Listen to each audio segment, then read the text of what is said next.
So without any further ado, I'll hand you over to Liane. Thank you.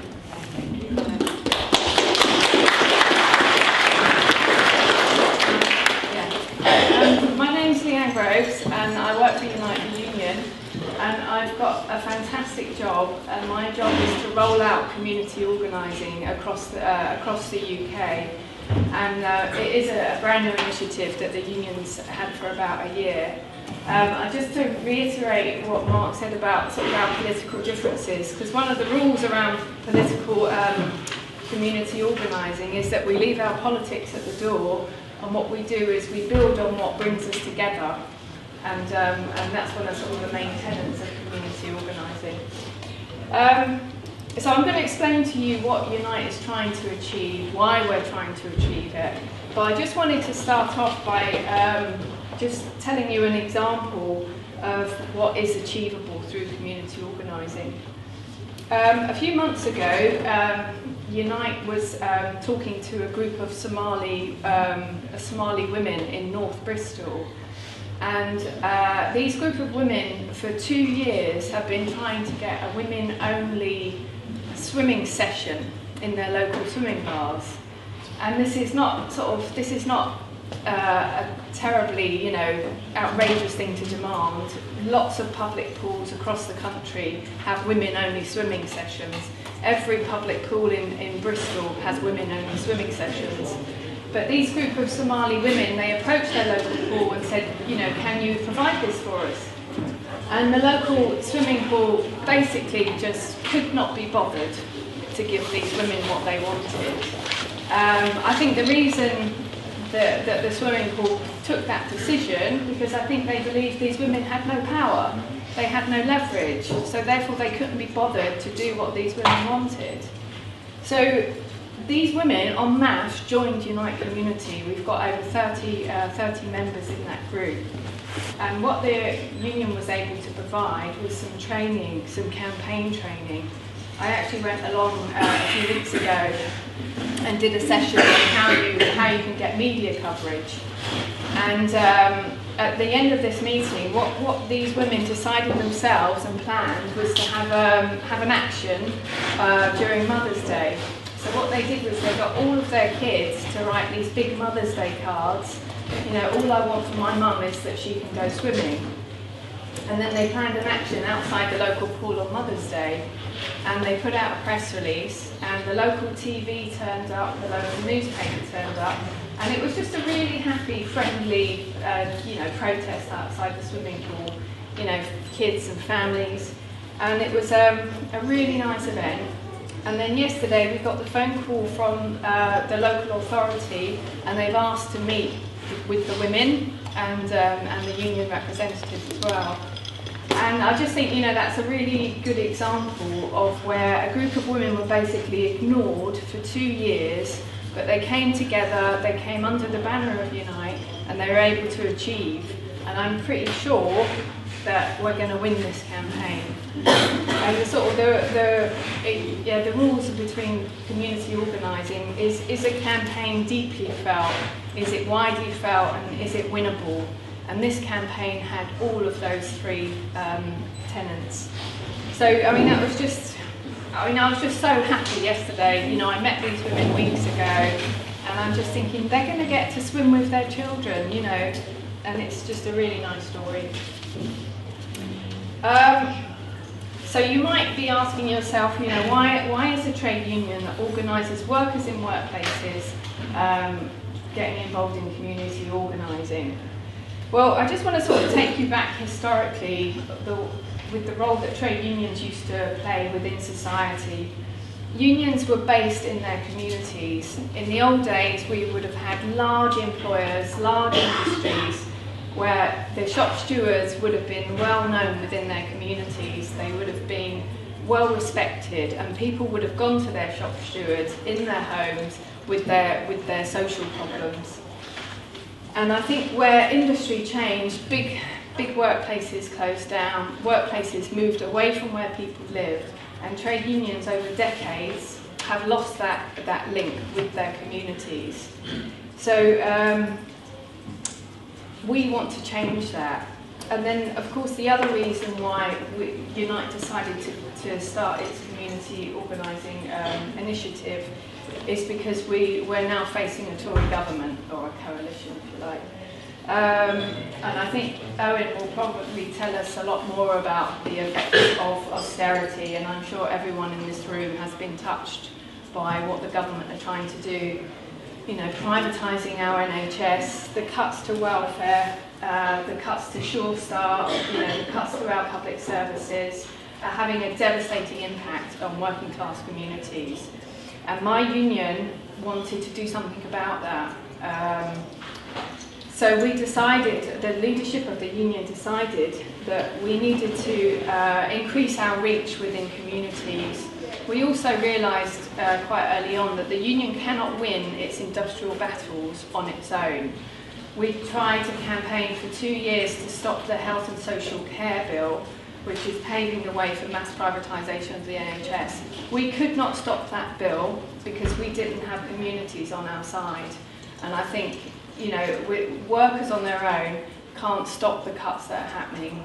Workers have to join with the community to build a coalition to stop the cuts. So that's the background on why Unite decided to open its doors to people that are not in work. So what is Unite Community? Mark's already explained. It's for people that are not in paid work. So unemployed, students, retired, carers, volunteers. I mean, there's 1 million young people that are without a job at the moment. And, you know, if you're not in work, how can you get involved and get active in the union? So the union, for 50p a week, you can now join us and you can become part of the union family, part of Unite's 1.5 million members. And how is it working? So yeah, it was set up about a year ago, and I think this group today, we're hoping to get a group set up today, will be about the 21st group that's been set up. So up and around the country, we've got Sheffield, Leeds, Newcastle, there's 3 groups going in Glasgow, there's Belfast, there's 2 groups going in Edinburgh, Bristol, Ipswich, Cambridge. We're about to set up a group in the Isle of Wight. We're about to set up groups in the Channel Islands. And I got a phone call this morning from an activist in Whitstable, and there's activists in Whitstable and in Thanet that want to start groups. So it's a really exciting time that these groups are basically mushrooming everywhere. But what, you know, how do you set up a group? What do you do? I mean, it starts in exactly the way Mark has started to set up a group. It starts with a couple of really key activists that want to get something going, and then it's a case of just reaching out to the wider community, you know, talking to the other anti-cuts groups, talking to, you know, women's groups and all the other sort of community organisations that already exist, and then bringing people together to support each other. So out of our, you know, 20 groups that are busy doing, you know, activities around the country, I'm just going to give you a few examples of what our groups are doing. I mean, it's what the union does not want to do is tell groups what to campaign on. That's not the way it works. It comes from the bottom up. And groups, what you need to do is have a listening exercise with your community. You know, we can't prejudge what the issues are in different communities. So, I mean, just going around the country again, our activists in Leeds tend to be young people, and workfare is their biggest issue, and they're outside demonstrating against companies that are using workfare, and they've already shut a couple down. They've already just disgraced these companies, and they've stopped using workfare placements.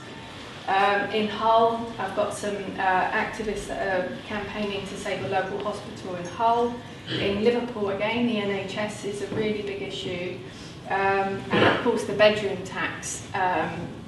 We can barely keep up with the demand for our materials. I mean, hopefully you can go and have a look at what we're producing. But, I mean, I'm literally printing tens of thousands of bedroom tax leaflets and flyers and stickers. And groups are just meeting in people's front rooms, meeting in community centres, and trying to fight this vicious bedroom tax. In Belfast, they're about to privatise virtually the whole of their social housing stock, and that's going to result in massive rent rises for the people in Belfast. So that's their campaigning issue. In London, we've got groups where what they wanted to do themselves was offer benefit buddying to other people that are out of work. The benefit system is really, really difficult at the moment. You can get sanctioned, you can lose your benefits for weeks for being purely 5 minutes late for an interview. So people are just offering that sort of mutual support for each other in London. And so that's just a sort of a flavour of what's going on around the country. And the other thing, what Unite is trying to achieve as well is that we don't want Unite Community to just be bolted onto the side of our union. We want Unite Community to be absolutely integral to everything that the union does. And so we're building relationships between our working members and our community members. And I'll just give you another example of where that's working really well. In Sheffield, there was an industrial dispute by the Tesco's drivers, the lorry drivers, and they were going into dispute with Tesco's. So our community members before Christmas, they went on what we would call in trade union jargon is they used their leverage. They went outside Tesco's shops before Christmas every afternoon and told the customers, don't shop in here, they're anti-union, they sack trade unionists. And Tesco's was so freaked out about us, tarnishing their brand, that they soon settled our dispute, and our members won their dispute. And the officer at the time just said that community members were a tonic to her troops. So I mean, it's just really good things. And it's not, it's not just a two-way street either. Our industrial branches are helping out with our community branches as well. In Sainsbury's, the branch has it's sponsoring 50 community members because 50p a week is a lot of money. It's £2 odd a month, and that's a meal for a family if you're living on benefits. So our industrial members are also supporting our community members. And so, if people join Unite Community, what do they get? I mean, there's some individual sort of member benefits, and these are exactly the same as our working members get. It's stuff like free debt advice, benefits check-up, help with CV writing. There's a jobs board that links in with 10,000 jobs that are advertised every week.